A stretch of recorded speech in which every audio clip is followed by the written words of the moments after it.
Brighter future needs clean energy. Go green, encourage clean. We are continuing our event this morning with the first keynote session. For this session, I will pass the mic to moderator of the session, IRTS Siti Ruzanida binti Ibrahim.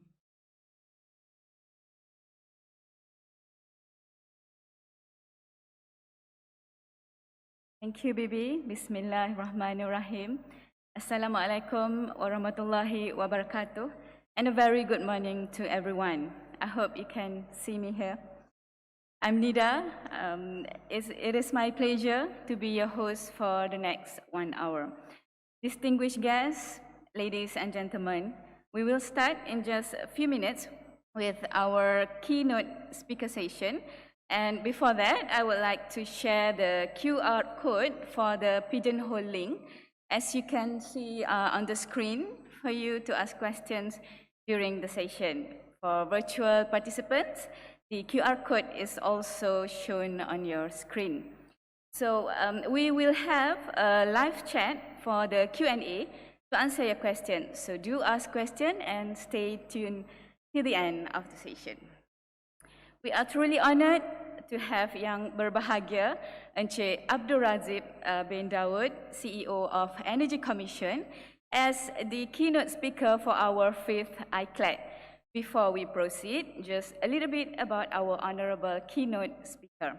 Encik Abdul Razib bin Daud graduated with a BTEC National Diploma in Engineering in 1991 from Coventry Technical College, followed by an electrical engineering degree from the University of Warwick, United Kingdom in 1994. He was then awarded his Master of Science in Power Electronic Engineering from University of Manitoba in Canada in 1996.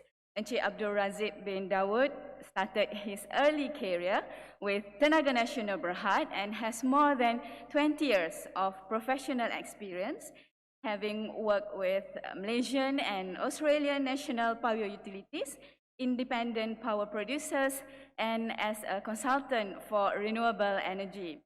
During his career journey, he had held many roles such as construction engineer, project manager, technical advisor, system planning engineer, and power system study specialist.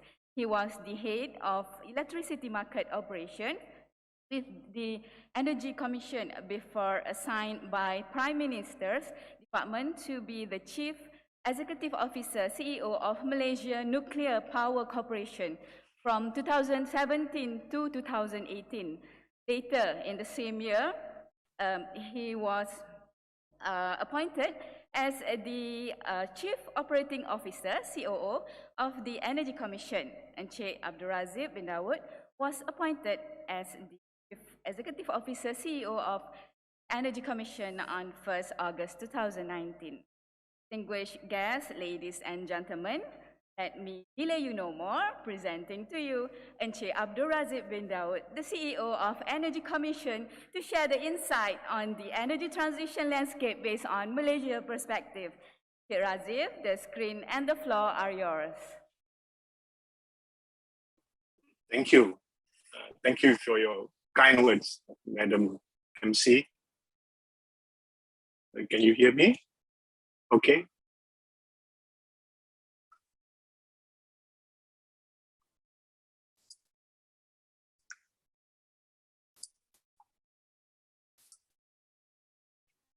Bismillahirrahmanirrahim. Assalamualaikum warahmatullahi ta'ala wabarakatuh. Salam sejahtera. A very good morning to all of you. Yang berhormat Datuk Ali Biju, Deputy Minister of Energy and Natural Resources. Yang berbahagia Datuk Wira Roslan Abdul Rahman, Chief Regulatory Stakeholders Management Officer Tenaga, TMB.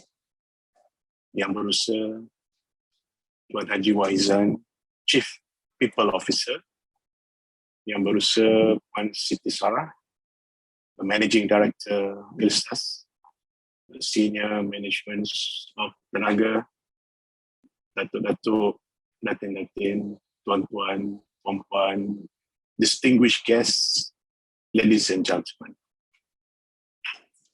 First and foremost, on behalf of Suruhanjaya Tenaga Energy Commission, I would like to express my gratitude for the opportunity given to us to speak today at this 5th Iclad International Conference on Learning and Development 2021. I'm truly honored to be with you today. Today, I will speak on Malaysia's energy transition landscape, the challenges and opportunities. It is indeed a very relevant topic, and it's not a simple topic. I must say that. So the final destinations may be clear for us, at least now, but the many pathways, the journey is not without huge challenges. It takes all our efforts, governments, regulators, utilities, industries, and consumers to be together in this journey. I will try my best with some limitation. As you all already know, that Suruhanjaya Tenaga or Energy Commission is only regulator for the power sector in this country. Before that, you may be wondering why I'm speaking from my home today, because this is my last day of home quarantine because of my close contact with COVID-19 patient. Next slide, please. So this is the outline of my presentation today. I will speak briefly on the recent 12th Malaysia Plan and National Energy Balance Report 2019. This is our ST annual publication, which we will be releasing soon. And next is on overview of Malaysian power sector and its own set of challenges and opportunities.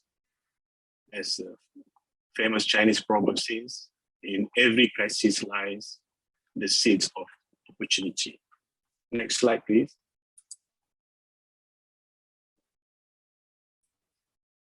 On the 27th of September this year, 2021, Yang Amat Berhormat, Prime Minister of Malaysia, made a very important announcement of Malaysia aims to be carbon neutral at the earliest by 2050 and no more new coal plants. Next slide, please. So the carbon neutral pledges was said or mentioned when Yang Amat Berhormat Prime Minister presented the 12th Malaysian Plan, RMK 12, for the period of 2021 to 2025, in the spirit of Keluarga Malaysia and with this objective of prosperous inclusive, and sustainable Malaysia. In 2020, we were hit by COVID-19 pandemic, and Malaysia was not spared from it. So our GDP for 2020 contracted by 5.6%. So global economic growth declined by 3.2%, where all sectors were significantly affected, especially tourism and aviation. This has led to an increase in unemployment as well as poverty rates. So RMK12 was prepared at a time when Malaysia is in the midst of battling the pandemic. Therefore, the plan is aimed at recovering the economy post-pandemic and to achieve the long-term development goal. The RMK12 also taken into account the 6R approach that was implemented to protect rakyat or society and business affected by the COVID-19 pandemic.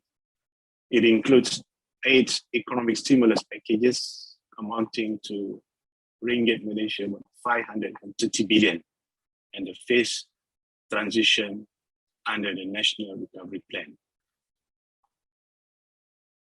The 6R are seen as are mentioned as resolve, resilient, restart, recovery, revitalize, and reform. So the government has introduced 3 themes and 4 policy enablers and 14 game changers to ensure sustainable economic growth with more equitable distribution of opportunities and outcomes. So the 3 themes are as follows: resetting the economy, strengthening security, well-being, and inclusivity, and advancing sustainability. So as the regulator for electricity and as well as pipe gas, natural gas, so our role lies in the 3rd theme, as you can see in front of you, advancing sustainability, particularly in chapter 8 and 9 of RMK12 document. So now dive deep into chapter 8 and 9 of RMK12. In this chapter 8, the goal is advancing green growth for sustainability and resilience. There are 3 priorities areas under the chapter. Priority A, implementing a low carbon, clean, and resilient development. Priority area B, managing natural resources efficiently to safeguard natural capital. And priority area C, strengthening the enabling environment for effective governance. So under the priority area A, the first strategy is moving towards a low carbon nation. Malaysia has recently renewed our commitment to reduce the GHG emission or greenhouse gas emission intensity, as mentioned in Yang Muhammad Deputy Minister's speeches just now, by 40% unconditionally by 2030 from its 2005 level. And as I just mentioned in the beginning, we also committed to be a carbon neutral country by 2050 at the earliest. So for the power sector, we have this Power Development Plan, or JEPET. In 2020, we targeted 31% renewable energy capacity, which come from hydro plants, solar plants, biomass, biogas by 2025.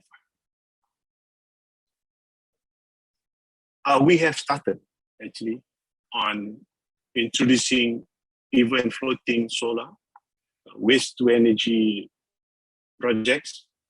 And of course, we will amplify promotions on the usage of existing as well as new low carbon technologies such as cogeneration, fuel cell, as well as hydrogen. we also have introduced renewable energy certificate, or MyREC. In chapter 9, the next column, the goal is enhancing energy sustainability and transforming the water sector. There are two areas, priorities.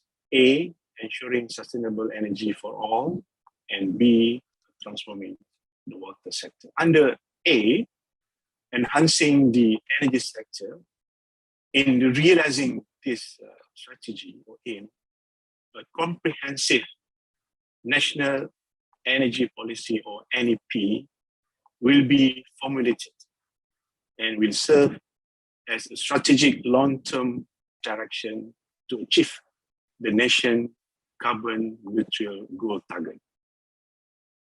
Maybe we have to wait a while before the release of this national energy policy. So I hope we all can be patient a little bit.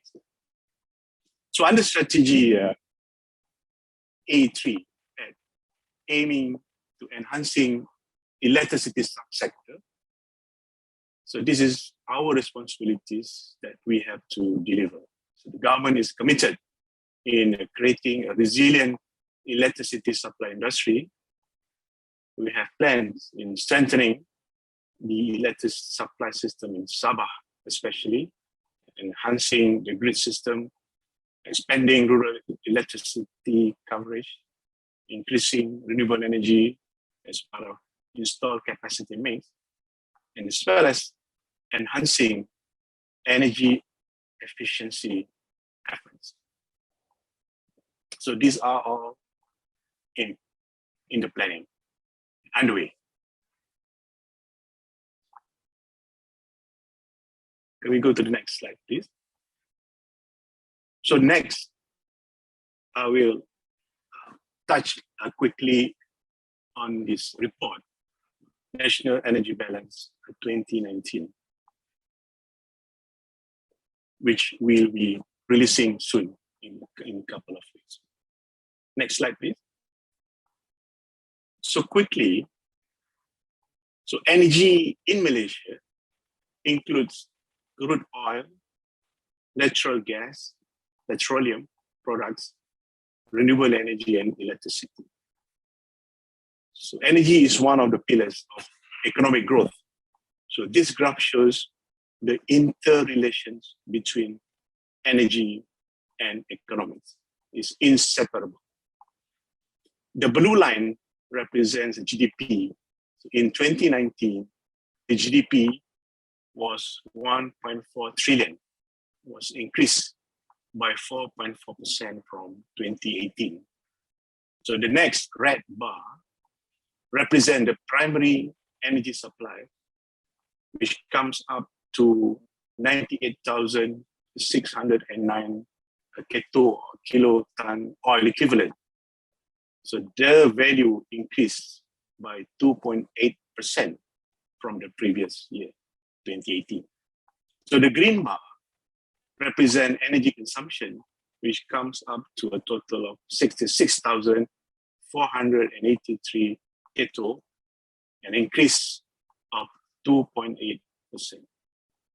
So from the graph, you can see clearly how the trend of energy supply and consumption is in tandem, is increased in tandem with the economic growth to GDP. So you can observe a few points in the graph where the GDP shows a sharp decline, which happened in, if you recall, 1998, as well as 2009. That was the time when financial crisis hits our country and globally. Similarly, energy supply and consumption trend also showed negative growth. In 2020, we would expect the same trend following the COVID-19 pandemic. So as I mentioned, we will be releasing the NAB for 2019 very soon. So I hope you can check our website when we announce the release of the report. Next slide, please.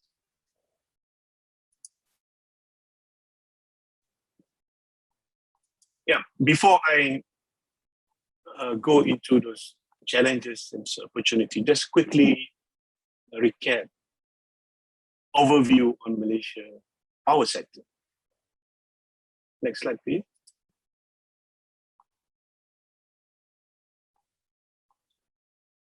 So in front of you, you can see the numbers or the pie chart.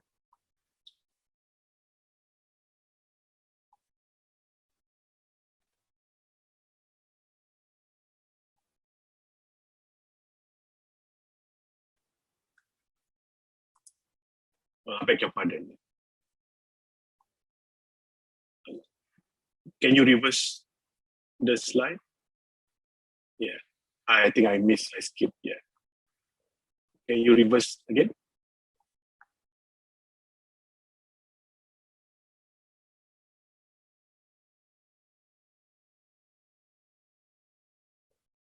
Yeah.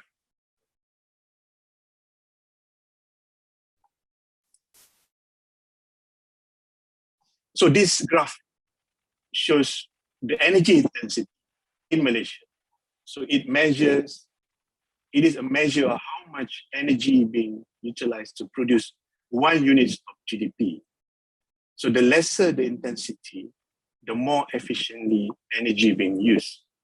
So the green, the top line, represent the primary energy intensity. So in 2019, the figure was 69.23 TOE or ton of oil equivalent per ringgit Malaysia in million. So the blue line represent the final energy intensity. So in 2019, it was 46.68 ton of oil equivalent per million ringgit. So the red line represent the energy industry intensity. So it was 57 TOE per million ringgit. So all of these intensities shows a downward trend, which is a positive indication of our energy efficiency. Next slide, please. Yeah. So this is the last slide from National Energy Balance Report. So similar to the previous slide, this is also an intensity graph, but specifically for electricity. So in 2019, electricity intensity reduced by 0.7 from 0.112 gigawatt hours per GDP to 0.111 gigawatt hours per GDP, which indicate an improvement in efficiency. So you can see from 1990s to early 2000, electricity intensity rapidly increasing. And that is because Malaysia was an industrial-oriented country with more and more manufacturing companies were built. So this industry are very electricity intensive, and hence why the intensity increases. But year 2000 onward, we can see the intensity started to plateau. That is when we have shifted from being heavily industry oriented into more service sector oriented, which is less intensive in consuming electricity. So the intensity has been declining for 4 consecutive years since 2016, and somehow shows that our EE or energy efficiency campaign is being effective. Okay, let's move on to the next slide on the overview of Malaysia power sector. Can you go to the next slide? Thank you. Yeah. So please allow me to share an overview of the power sector in Malaysia as a whole. For your information, our regulatory jurisdiction limited to Peninsula and Sabah, with Sarawak is governed by the state regulator. So every year, a committee called JEPET, or I can roughly translate to Power Development Committee or PDP committee, will sit to ultimately endorse the Peninsula Generation Development Plan and as well as Sabah. So this is the breakdown. What you see was last year, demand, electricity demand and supply in 3 regions: Peninsula, Sabah, and Sarawak. So you can see that every region has different energy mix profile. And this has to do with the topography of the area, the land area, and the resources available in that region, among other factors. We'll start with Peninsula Malaysia, with 26 million people, 87 of capacity is generated. I beg your pardon. Yeah, right. 87% of capacity is generated by both coal and gas, and 12% by renewable energy, which include hydro and solar and other RE resources.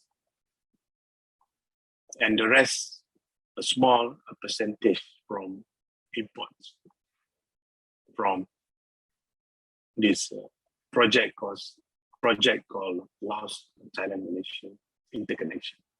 For Sarawak, it's blessed with a lot of rainfall and abundance of rivers. It explained 66% hydro in Sarawak and 21% of coal and 11% of gas, and the remaining from diesel, biomass, and biogas. For Sabah, its energy mix is heavily dependent on gas, 78%, and 12% diesel on east coast of Sabah, and the remaining capacity is from renewable energy and none from coal. Next slide, please. This is a pie chart or data taken from last year PDP committee or JEPET report. I think for your information, we are finalizing this year, 2021, JEPET or PDP plan, which will be due to be released to public, I think before the end of the year, early next year. So every year the PDP committee, as I mentioned, will sit down and endorse the plan. For the last year plan, this is how the capacity will look like in future.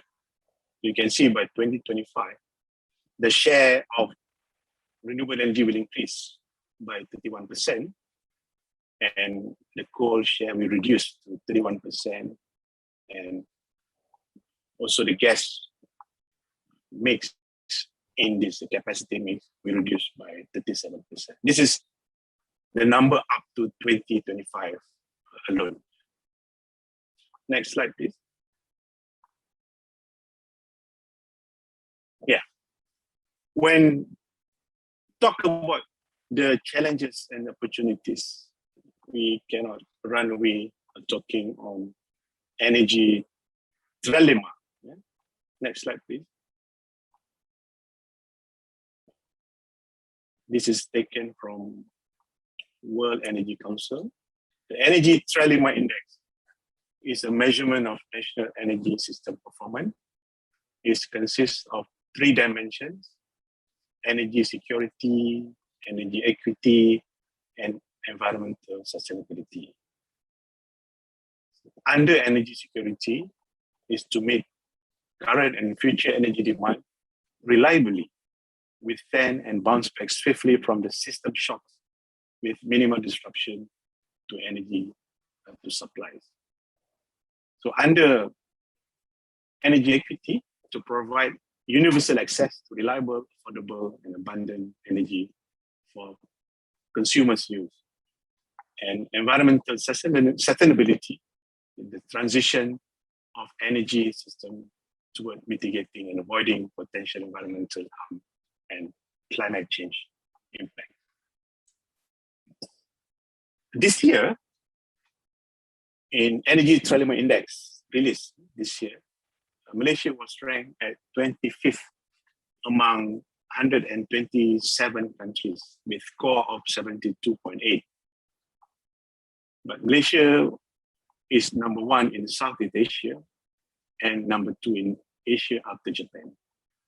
It is also an improvement from the 33rd position last year. So Malaysia did well in energy security dimension and also energy equity dimension, but still there's room to improve in this environmental sustainability. So before I move on to the next slide, so these 3 biggest challenges, if I can summarize, these 3 biggest challenges facing the energy industry in balancing between 3 sometimes can be a competing objective. As we are moving toward low carbon energy and aiming to reach carbon neutral from where we are now, from the state that we are now, and at the same time, we want to always make sure the security of supply and demand meets up whenever we need it to. So given these 2 elements require significant investment, and how we do it in a way that is affordable to consumers. So that is the challenge. So in terms of sustainability in the power sector, government has responded with the policy on, as YB Deputy Minister mentioned, on target 31% RE capacity by 2025 for security of supply. So the expectation is whenever we flip the switch, light must turn on. It's always expected to work all the time, 27. So with increasing generation from largely weather-dependent renewable energy sources and its intermittency, so the power system must cope with all this. So if we combine all those challenges that I mentioned above, there is a significant task or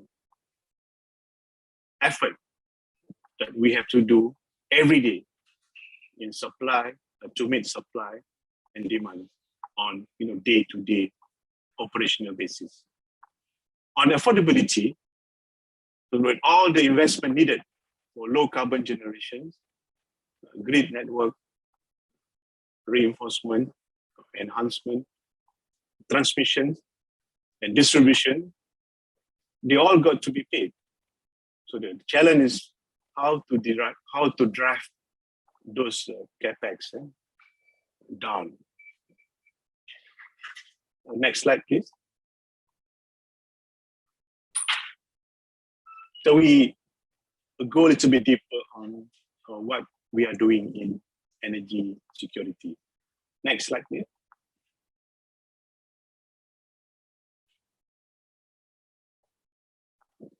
The first dimension of the trilemma is the energy security.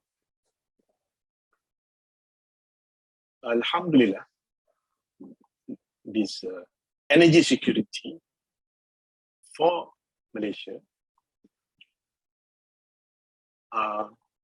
is manageable so far.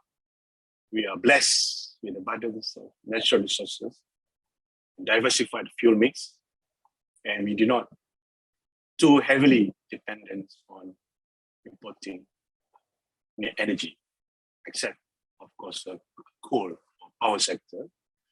Nevertheless, we should not take this for granted, and we must always strive to provide a resilient energy supply system. Although Malaysia performed fairly well in energy security, we are not spared from challenges and risks. Here are some of the challenges that could pose a risk to our energy security. On the first share of fuel mix, fuel's exposure to price fluctuation proposed as a risk for power sector, we depend fully on imported coal. As we are experiencing now, the coal price has increased tremendously or significantly. And all this cost will be translated into the unit cost of producing electricity. On next, regulatory progression, with the rapid changes in technology and innovations, the regulatory framework, we have to cope with it. That's our job. We are doing our level best to respond to those rapid changes in technology and innovation. On the third, VER or variable energy resources. So the power system network must cope with variability issues.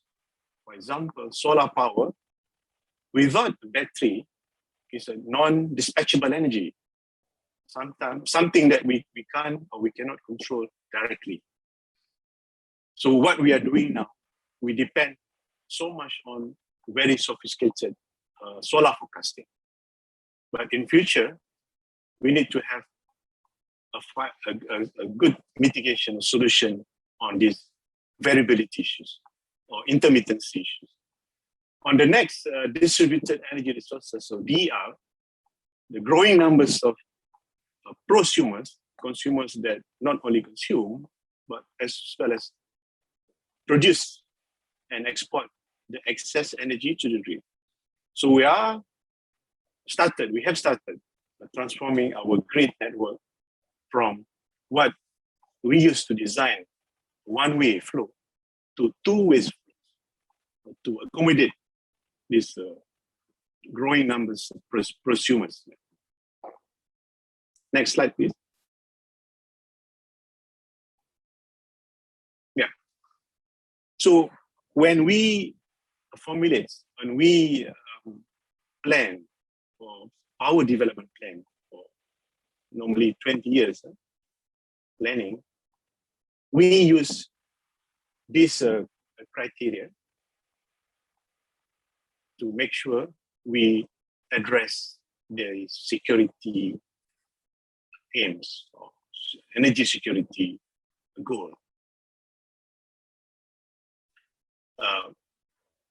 HHI index or Hifan-Shishman index is a measure of fuel diversity.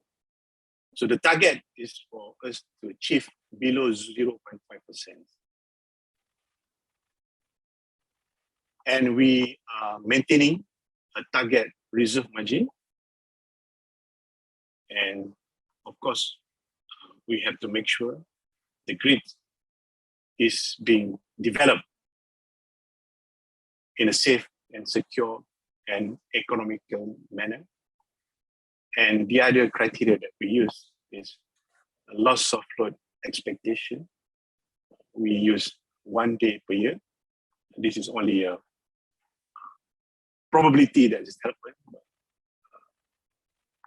Touch wood, it will never happen. But these are the criteria that we use. So the Peninsular Malaysia represents 80% of the total capacity mix. So my next following slide will focus on Peninsular Malaysia outlook and challenges. Next slide, please. So the target, as I mentioned, HHI index to be less than 0.5% by 2025. But even today, we are less by 0.5%. If you look at the projection until 2030, if we have more diversified fuel, we can have less HHI index, which is more desirable to us. So by 2030, with more diversified renewable energy in the capacity mix, we will achieve HHI index of 0.39%. So this was taken by a PDP report last year. So next slide, please. Yeah, I mentioned reserve margin. So this is the reserve margin that we targeted to achieve by 2035. So the optimum or the minimum that we targeted by 2030 is at around about 26% for Peninsular Malaysia.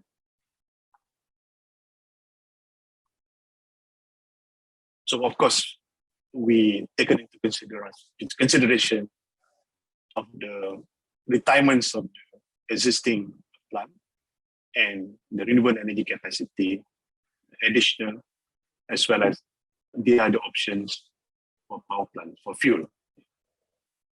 Next slide, please.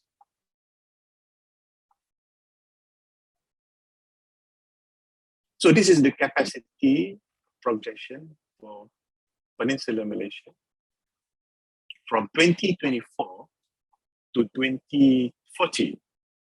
There will be about 2,077 new RE capacity. So from 2031 to 2035, there will be a new 1,191 RE capacity.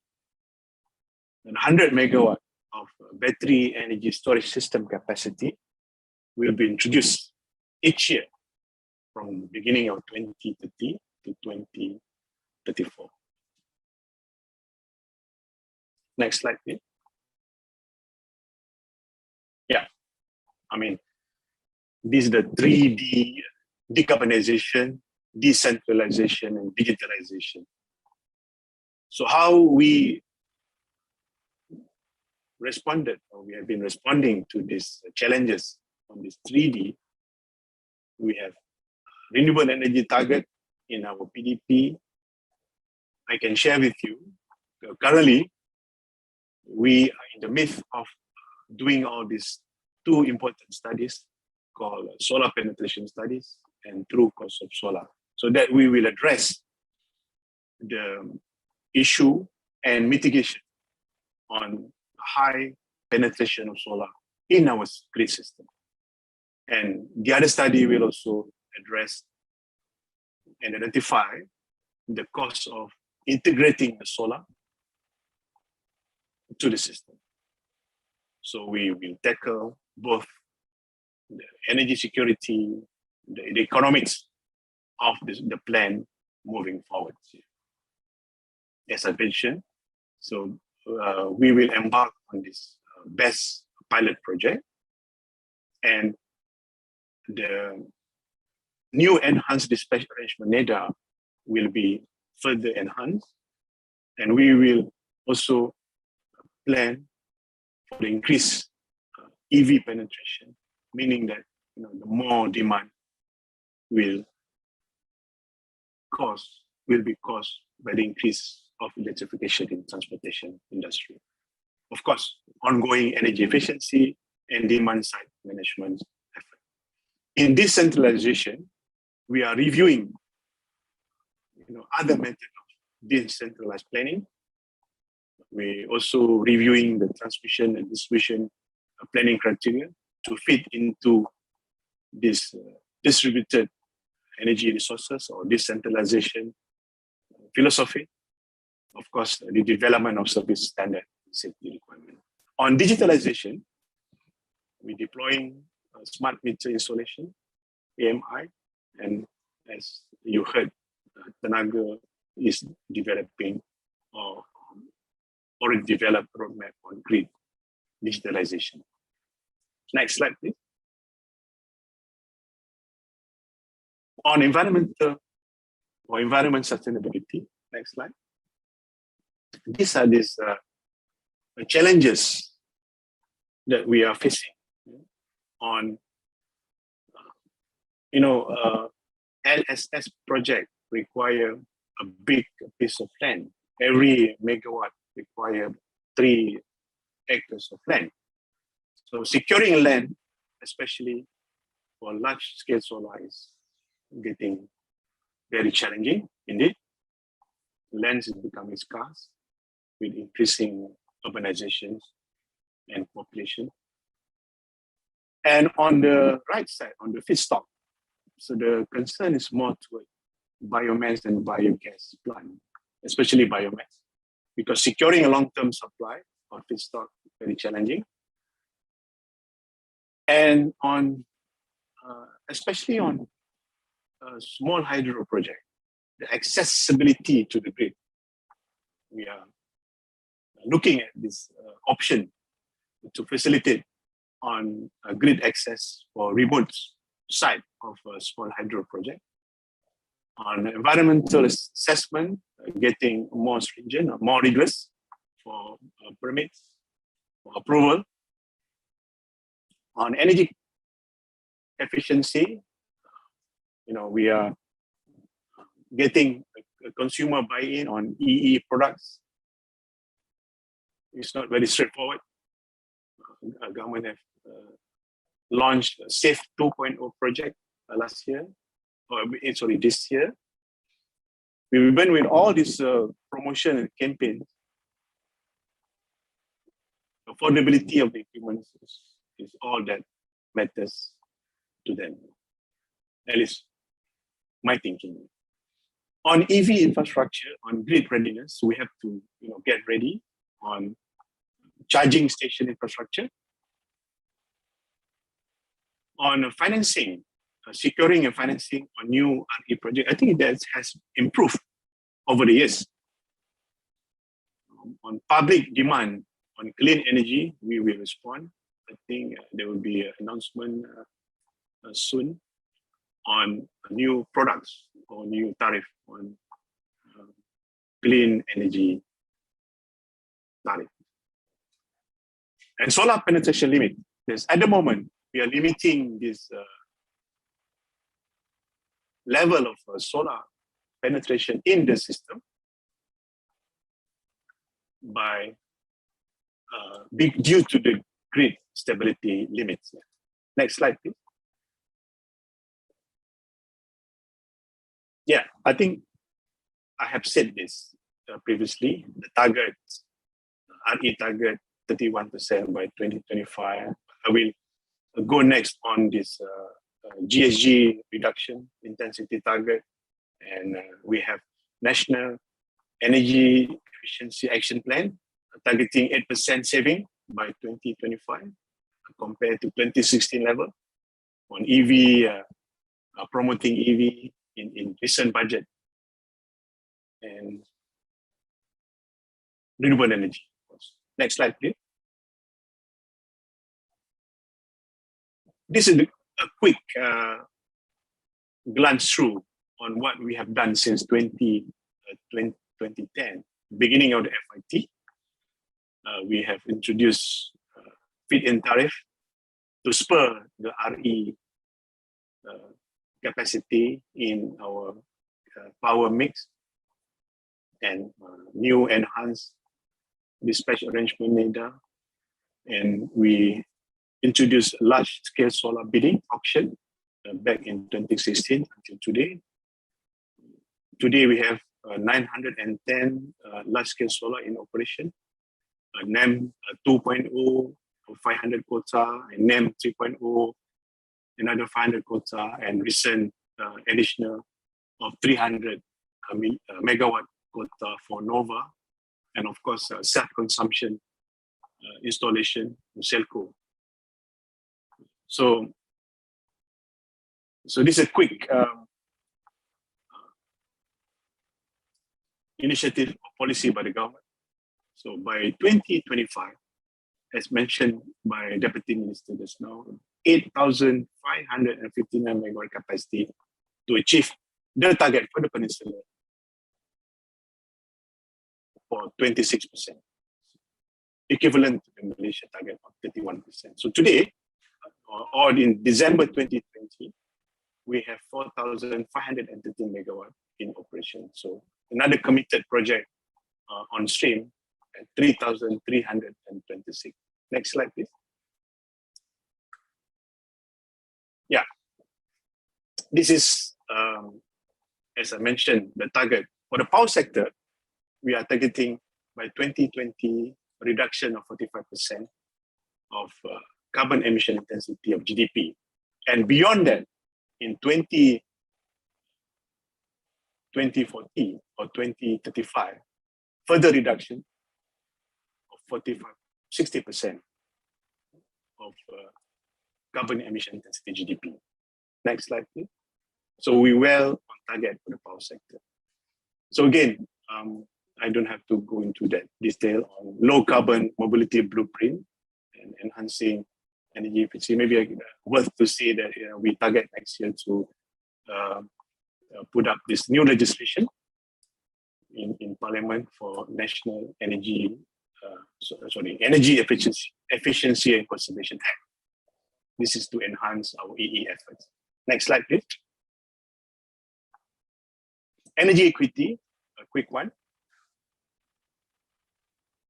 So these are the challenges on regulatory, infrastructure, financing, fuel price. I think I have said this on uncertainty of fuel pricing, market fuel price, especially coal, on regulatory readiness of the shifting energy supply structure, infrastructure that we have to get ready for the more renewable energy into the system, and of course, the financing, securing the financing for all those projects. Next slide, please.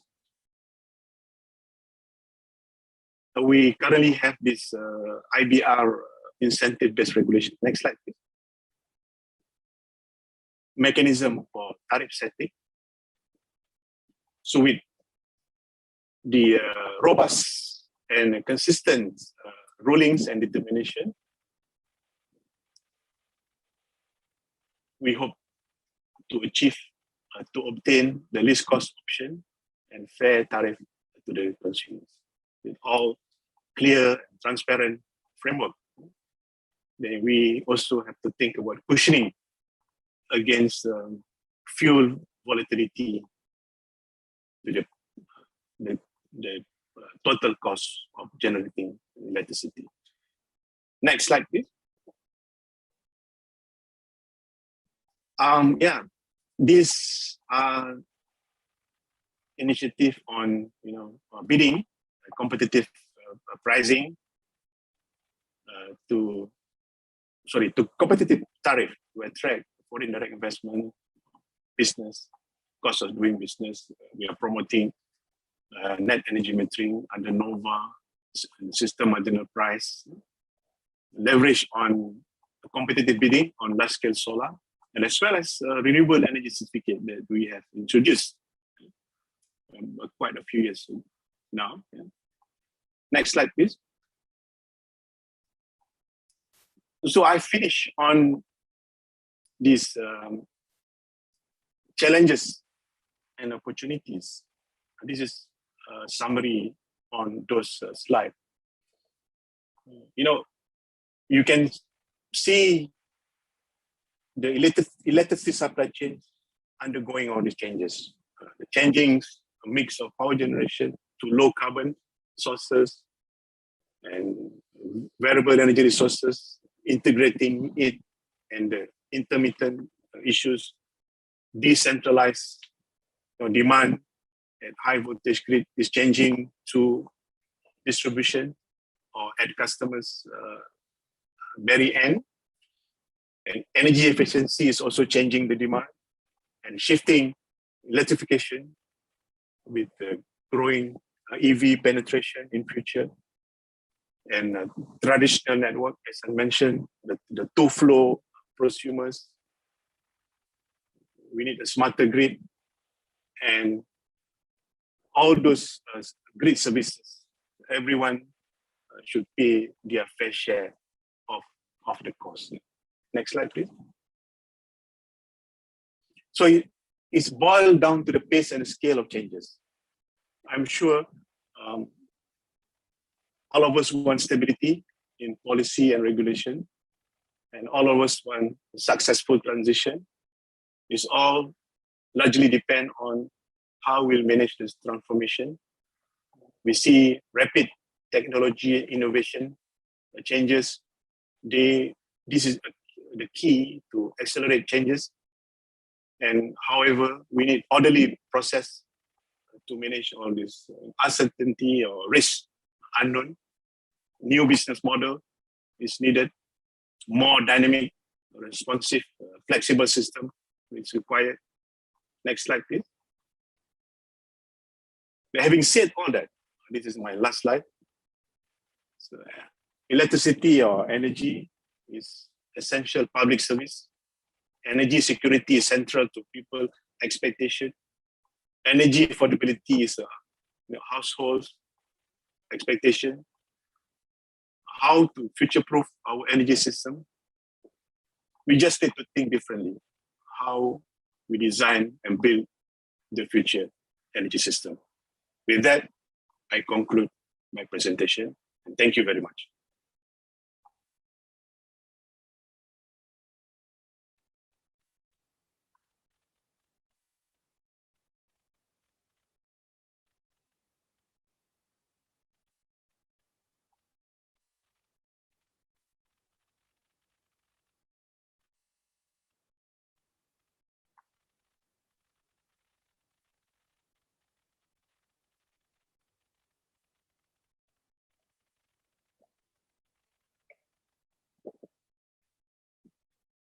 Go ahead.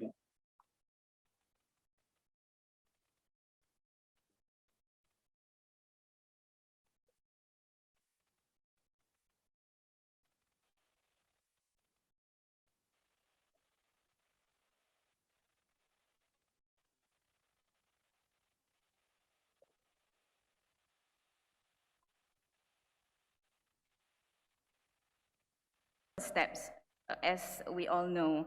So Malaysia has set a target of 45% GHG emission intensity reduction by 2030 against 2005 levels. So what is Malaysia's plan, and does this plan consider the need for the energy transition towards the emission reduction target?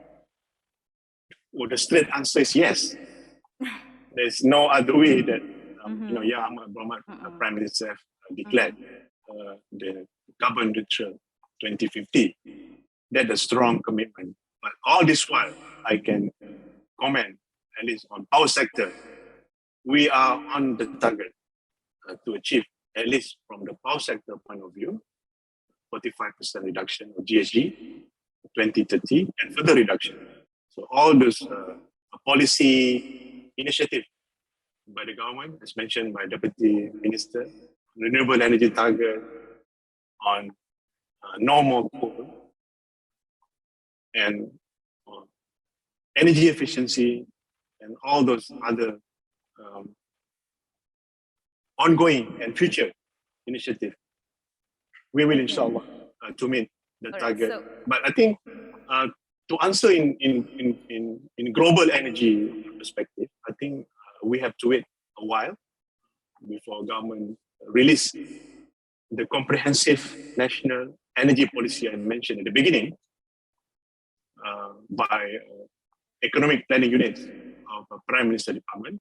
They are working on this NEP to address the carbon neutrality by 2050.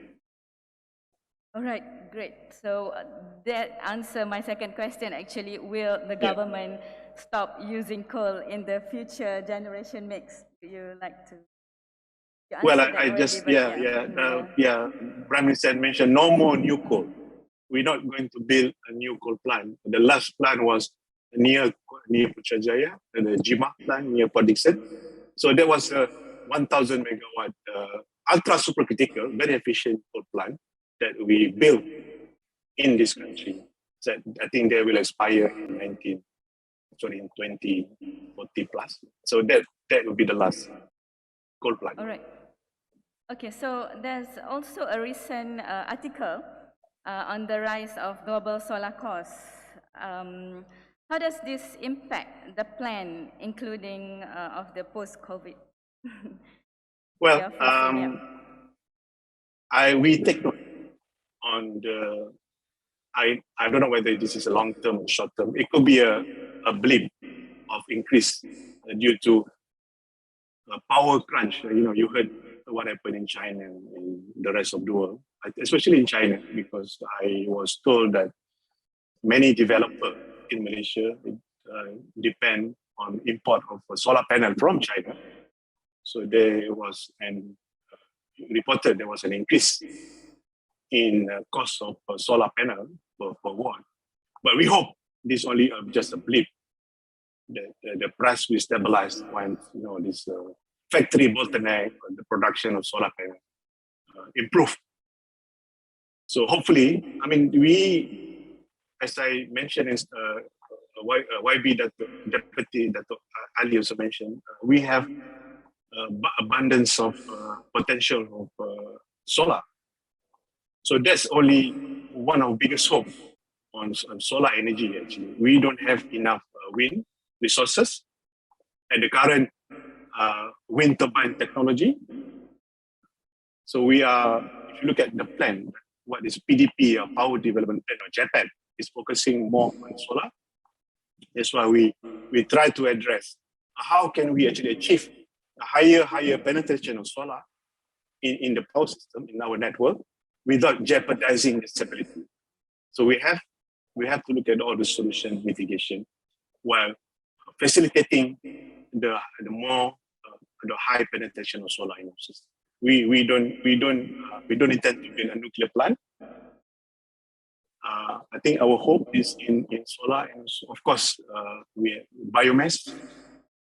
That's another resources, and we in Peninsula we don't have many big hydro potential in Peninsula. We have many small hydro potential, but to catch up with the 2050 carbon neutral, to accelerate. So there's all that we have resources in our country other than the fossil fuel. Thank you, Cik Razif. Yes, I believe that we have abundance of solar in Malaysia, so let's leverage best of it. All right, maybe we can catch some question from the pigeonhole, or may I continue to? All right, so we have one question, Cik Razif. How will green hydrogen play a role in the whole ecosystem in achieving the sustainability target? Yeah, there is this debate of green, blue, and grey. But actually, if you look at the Sarawak government, they have advanced in this green hydrogen. We are looking at this, this potential. So at the moment, the only issue of challenges of green hydrogen is the cost of generating green hydrogen. We hope, the cost will go down on producing green hydrogen. So certainly, if solar is not enough, we need other means to accelerate the transition. So hydrogen is another potential, it's a good potential. That's only require water, but the process of getting the green hydrogen is at the moment is the cost actually producing the units of hydrogen is still expensive here. But I agree that we have to look at this potential, so-called hydrogen economy, that we have to start, I think now, before too late. Couldn't agree with you more. All right, so we can see in your slides earlier that in 2019, there's energy intensity reduced by 0.7%, which somehow indicates the improvement in the energy efficiency. And yeah, I believe we still have a long way to go, but we can do more, inshallah. All right, so let's move to the next question. How about the pandemic condition affect the production of electricity by Budi Aprianda? Oh, you're talking about the recent lockdown, 2020? Yeah, because Okay. because of MCO, how does the Oh, yeah. impact I can on share with you, very interesting experience that we had a big drop of demand during the lockdown. No one actually go out. So the demand actually went down very low to the level as during level of Hari Raya or festive days. Yeah. I don't have from top of my head the numbers. The demand dropped very low. So the challenge that we face at the moment is we have actually excess of gas in our pipeline. Our indigenous gas from offshore of Terengganu, we have access. So we have to actually manage those excess because those excess create high pressure in the pipeline gas. So we have to consume a little bit more gas, a little bit out of merit, but we have to make sure the infrastructure of gas, the integrity, the safety of the infrastructure of gas maintained. But we don't have issue of supply. So we just managing the demand, the low demand. So we rode through the low demand during the lockdown. Alhamdulillah, we went through successfully. So all unit, all plants, all in good. It was in good shape. So we had two lockdowns called MCO1 and MCO2. But I can tell you that the demand is picking up. We almost reached, the maximum demand of the pre-COVID. So we just have to get ready. But of course, we have ample reserve margin that also a bit comforting for operator of NIDC, operator of the grid system. But again, at the moment, what we are facing is it's not the fuel security, it's the fuel price. I don't want to answer the question that I've not been asked, but sorry that. So we were okay during the lockdown. All right. Okay. Thank you, Encik Razif. Distinguished guests, ladies and gentlemen, too bad that is all the time we have. Thank you so much, Encik Razif, for joining us today, and thanks again for your great sharing. I'm sure it will benefit us many ways. Energy transition is indeed challenging. May all of us be part of the solutions towards sustainability. With that, thank you for your attention, and sorry for any shortcomings. Till we meet again, over to you, Bibi. Thank you. Thank you for listening. Thank you. Thank you, Nida, for the session.